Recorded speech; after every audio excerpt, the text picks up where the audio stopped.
प्यारे बेटे, जीवन के रास्ते पर कुछ बातें तुम्हें हमेशा याद रखनी है। तुम्हें उनके प्रति अपने मन में कभी कोई दुर्भावना नहीं रखनी है जो तुम्हारे लिए अच्छा व्यवहार नहीं रखते हैं, सिवाय तुम्हारी माता और मेरी। और किसी की भी यह जिम्मेदारी नहीं होती कि वह तुमसे तुम्हारे मन मुताबिक पेश आए। जो तुम्हारे लिए अच्छे हैं वो तुम्हारा खजाना है। उन्हें शुक्रिया अदा करना तुम्हारा फर्ज है और साथ ही उनसे सावधान भी रहना है, क्योंकि हर एक कदम में उस इंसान का स्वयं का एक उद्देश्य ज़रूर होता है। जब एक व्यक्ति तुम्हारे लिए अच्छा है तो इसका सिर्फ यही मतलब नहीं है कि वह तुम्हें पसंद करता है। तुम्हें सावधान रहना है, जल्दी में उसे एक अच्छी दोस्त के रूप में मत मानना। कुछ भी ऐसा नहीं है जो अति आवश्यक हो, और न ही दुनिया में ऐसा कुछ है जो तुम्हारे पास होना ही चाहिए। जब तुम इस विचार को समझ लोगे तब यह जीवन तुम्हारे लिए बहुत सहज हो जाएगा, बहुत इजी हो जाएगा, बहुत नम्र हो जाएगा। तुम्हें कुछ भी खो जाने का या फिर कुछ भी कोई प्रिय तुमसे बिछुड़ जाने से दुख का एहसास बिल्कुल भी नहीं होगा। तुम्हें उनके कारण भी कुछ अच्छे बुरे का एहसास नहीं होगा जो तुम्हारे आसपास रहते हुए पीठ पीछे तुम्हारी आलोचना करते हैं। जीवन छोटा है और हर दिन गिना जाता है। तुम्हें खुशी मिले इसके लिए कभी भी एक नए दिन या नई घटना या फिर एक नए व्यक्ति का इंतजार मत करना, कभी मत करना। प्रत्येक पल को स्थिर, सकारात्मक एवं आनंद के साथ जी लेना तुम्हारा अपना निर्णय होगा, और इस निर्णय पर अडिग रहना भी तुम्हारे व्यक्तित्व की खासियत होनी चाहिए। कोई भी अच्छा पल के लिए कोई अच्छा समय नहीं आता। हर पल अच्छा है, उसको आप कैसे इस्तेमाल करते हैं, कैसे एंजॉय करते हैं, ये आपके ऊपर डिपेंड करता है। करने योग्य कार्यों को कभी स्थगित ना करना। यदि तुम्हारे पास करने योग्य कार्य है तो उसे उसी समय पूर्ण करना। अपने आप से यह कहते रहना होगा कि मैं नहीं तो और कौन करेगा, और अब नहीं किया तो फिर कब करूँगा।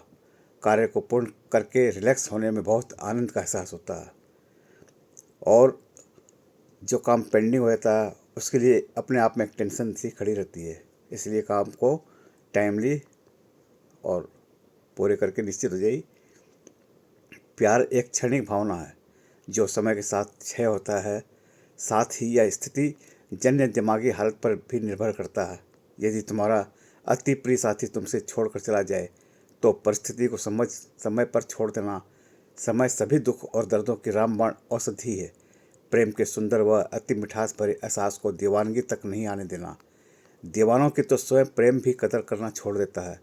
प्रेम का यह एहसास जन कल्याण के कार्य और ईश्वर से दोस्ती करवाता है, तो समझना कि तुम प्रेम के मायने जान गए हो।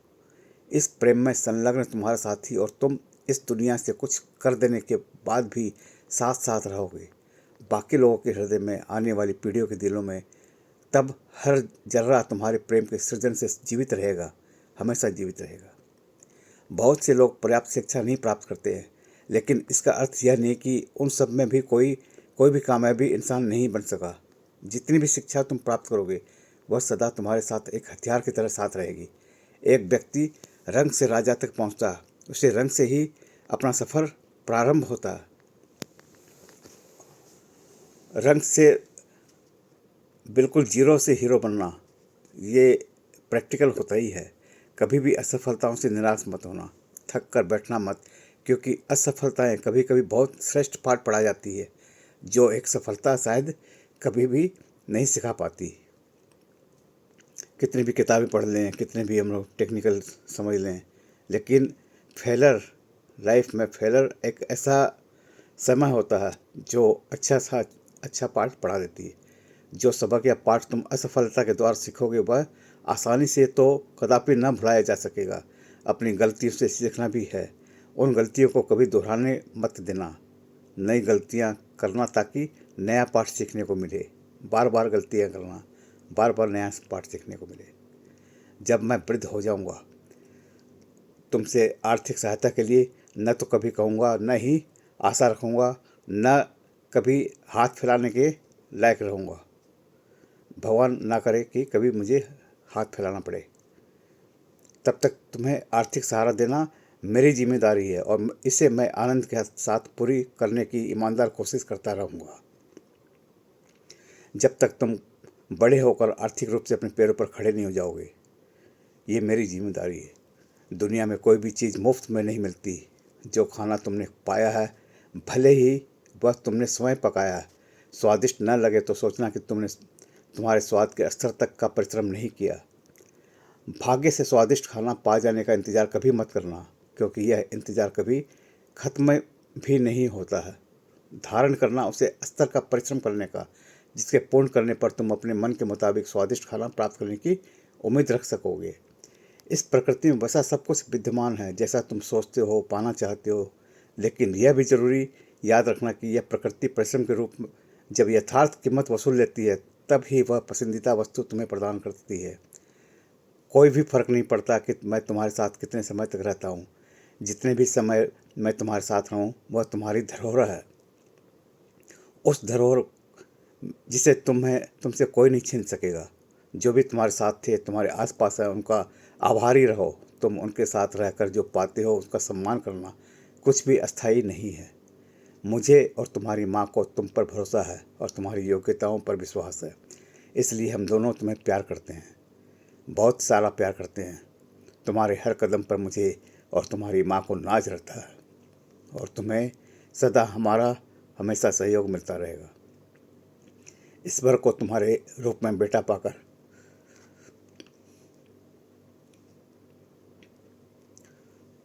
ईश्वर को तुम्हारे रूप में बेटा पाकर हम धन्य हो गए, और ईश्वर के आभारी है कि मैं तुम्हारा पिता तो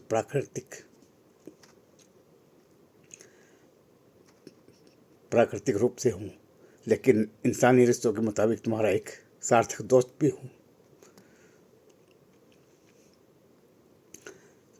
तुम कभी भी मुझसे किसी भी विषय पर चर्चा या राय मशवरा करने को स्वतंत्र हो।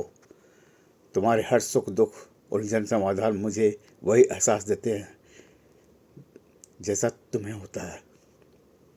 तुम मेरे नए एवं समर्थित भाग हो। प्यारे बेटे, कोई तुम पर हंसता है तो दुखी मत होना। हंसने वाले लोग सदा ही रहेंगे ही, लेकिन मुझ पर भी लोग हंसते हैं, हंसते थे, हंसते हैं और हंसते रहेंगे। लेकिन तुम्हें तो सतत रूप से अपने पथ पर चलते जाना है। जब मुझ पर लोग हंसते हैं तो मुझे बड़ा अच्छा फील होता है कि चलो उनके मुझ पर हंसते तो हैं। अपनी यात्रा और सोच से कभी विचलित मत होना।